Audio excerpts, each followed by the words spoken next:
jump into this one right here. It says Trump-backed North Carolina Republican governor candidate calls himself Black Nazi and perv on porn websites.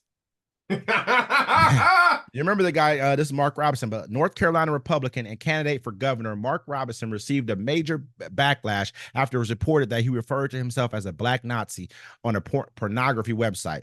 The current lieutenant governor has already been marred with scandals and is known for delivering controversial comments. According to an explosive report, Robinson often referred to himself as a perv in the archived messages of the website's chat box. The report suggests that the Republican candidate enjoyed watching transgender pornography. The messages were made between 2008 and 2012 on Nude Africa, which is a pornographic website that includes a message board. Messages from 2010 indicated that he expressed support for reinstating slavery. Slavery is not bad. Some people need to be slaves. I wish they would bring it back. I would certainly buy a few, he wrote in October of that year. Meanwhile, in March 2012, when the former U.S. President Barack Obama was in power, Robinson reportedly wrote in the chat box that he would take Hitler over any of the shit that's in Washington right now. And this is the same dude, you know what I mean? Is that on his burner porn account?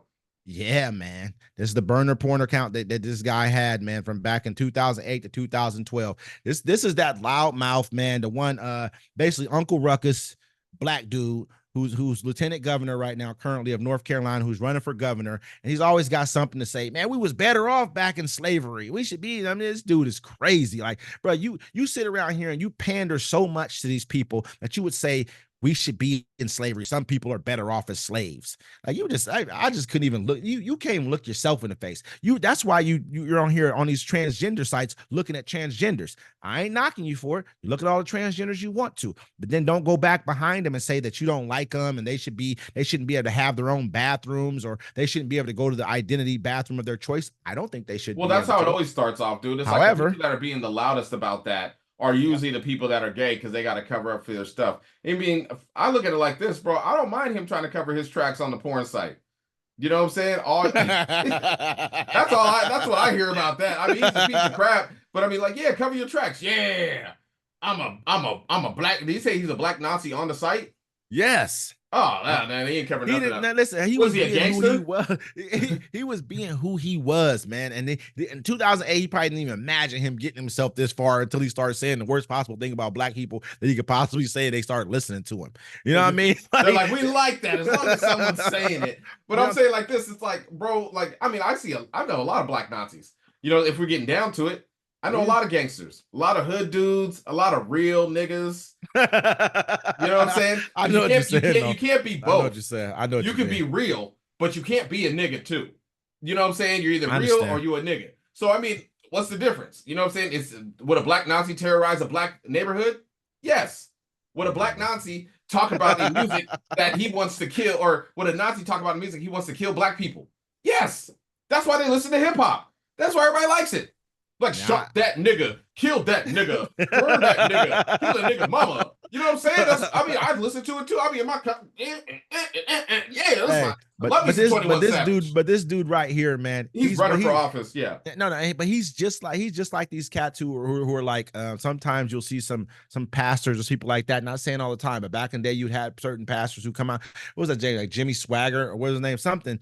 Remember something Swagger back in the day, and he'd come and he was crying. And they're like, "Oh, I'm so sorry, Lord. I think he got caught for being like homosexual or something like that." Oh, damn! You know what I mean? He crying like Van Jones. It was bad. He was crying worse than Van Jones. It was way worse. Ain't nobody cry worse than Van Jones. Like, Lord, Van Jones be talking like a man. He'd be like, "Yeah, man, I just thought it was."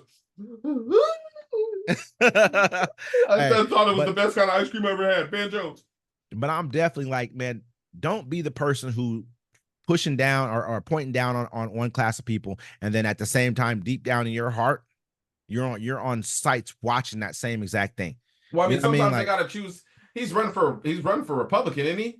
He's a Republican. Of course. Okay, so I mean, sometimes you gotta find your niche and just go for it. I mean, Lindsey Graham hasn't come out as gay. You know what I'm saying? And that Laura Loomer said that too. She's like, and she's not the only person that's ever said it. Is he? Oh yeah. She's not the only first person. I've heard it before too. Yeah, I've heard it plenty of times. They called him Lady G in the men whorehouses and stuff. But I mean, like, you know, some people just find their niche. I mean, look at JD Vance. Laura Loomer is talking mess about Kamala Harris, and JD Vance's wife is Indian.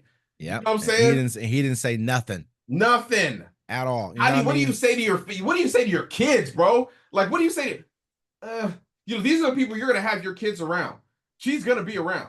You know what I'm saying? They should have been like, Hey, yo, I mean, and he's telling you right now what he's willing to kind of like tuck his tail and take. man, that's You what this ain't dude is doing. you're Like, not a man in my yeah, book, man. If you let people, to me, I understand that he feels like he's fighting for something greater than, and I honestly feel like this is what I've been saying before. And now other people are starting to say it. JD Vance was the Heritage Foundation's pick. It wasn't Trump.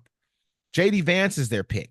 That's why they got him in there, just like the guy that I forget, it's like Peter Thiel or whatever his name is, Thiel, whatever the guy's name, who gave JD Vance all the money, the billionaire. yeah, Help them get in there. They don't like Trump. They know Trump's really pretty much a raving idiot. They need the guy in there who's their Manchurian candidate, who is JD Vance. yeah. He's gonna follow that agenda. So he knows if I gotta shut the fuck up right now, I'm gonna shut the fuck up and I'm gonna go ahead and do what you tell me to do to get myself in the presidency. And hopefully one of these dudes end up knocking off Trump. You know what I'm saying? A straight hits him, and you know what I mean. That's how he And you know feels. what's That's crazy?